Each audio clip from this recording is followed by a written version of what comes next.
আজকে আপনাদের জন্য গুড়ের পায়েসের একটি রেসিপি নিয়ে এসেছি। প্রথমে 1 কাপ গোবিন্দভোগ চাল ভালো করে ধুয়ে ঘি মাখিয়ে নেব। ঘি মাখিয়ে কিছুক্ষণ রেখে দেব। ওদিকে আমি দুধ গরম করতে বসিয়ে দিয়েছি। দুধটা জাল হলে আমি এখানে সামান্য একটু লবণ আর একটা তেজপাতা পুড়িয়ে এভাবে দিয়ে দেব। তারপরে এলাচ থেতো করে দিয়ে দিলাম। দিয়ে এবার ভালো করে দুধটাকে ফুটিয়ে নেব। দুধটা ভালো করে ফুটে গেলে এবার একটি পাত্রে অল্প কিছুটা তুলে রাখব।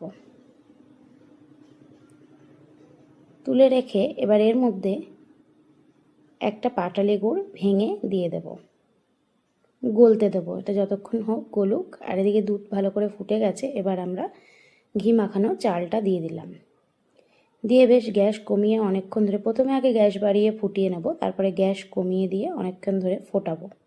চালটা ভালো করে সেদ্ধ হয়ে যাবে, তারপরে ওই গুড়টা দিয়ে দেব। দেখুন ভালো করে নেড়ে দিলাম। এটি করেছিলাম মেয়ের জন্মদিনের দিন, মেয়ের জন্যে। এই যে ভালো করে ফুটে গেছে। এবার গুড়টা দিয়ে দিলাম। যতটা গললো আর বাকিটা এখানে গলে যাবে। চালটা সেদ্ধ হওয়ার পরে প্রায় 80% সেদ্ধ হওয়ার পরেই গুড়টা দেব। দেওয়ার পরে এই যে দিয়ে দিলাম কাজু কিশমিশ। দেওয়ার পরে এবার ভালো করে ফুটিয়ে দেব, বেশ ঘন করে নামাতে হবে। দিয়ে দিলাম ওপর দিয়ে একটু গুঁড়ো আমুল দুধ।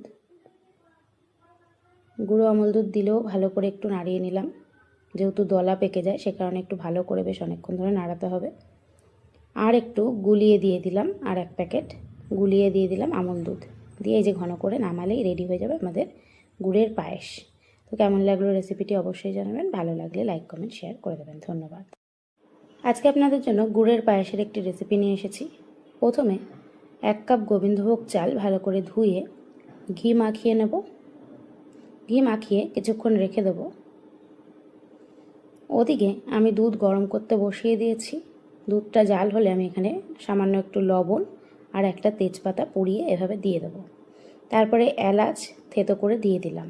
দিয়ে এবার ভালো করে দুধটাকে ফুটিয়ে নেব। দুধটা ভালো করে ফুটে গেলে এবার একটি পাত্রে অল্প কিছুটা তুলে রাখব। তুলে রেখে এবার এর মধ্যে একটা পাটালি গুড় ভেঙে দিয়ে দেব, গলতে দেবো। এটা যতক্ষণ হোক গলুক। আর এদিকে দুধ ভালো করে ফুটে গেছে। এবার আমরা ঘি মাখানো চালটা দিয়ে দিলাম। দিয়ে বেশ গ্যাস কমিয়ে অনেকক্ষণ ধরে, প্রথমে আগে গ্যাস বাড়িয়ে ফুটিয়ে নেব, তারপরে গ্যাস কমিয়ে দিয়ে অনেকক্ষণ ধরে ফোটাবো। চালটা ভালো করে সেদ্ধ হয়ে যাবে, তারপরে ওই গুড়টা দিয়ে দেব। দেখুন ভালো করে নেড়ে দিলাম।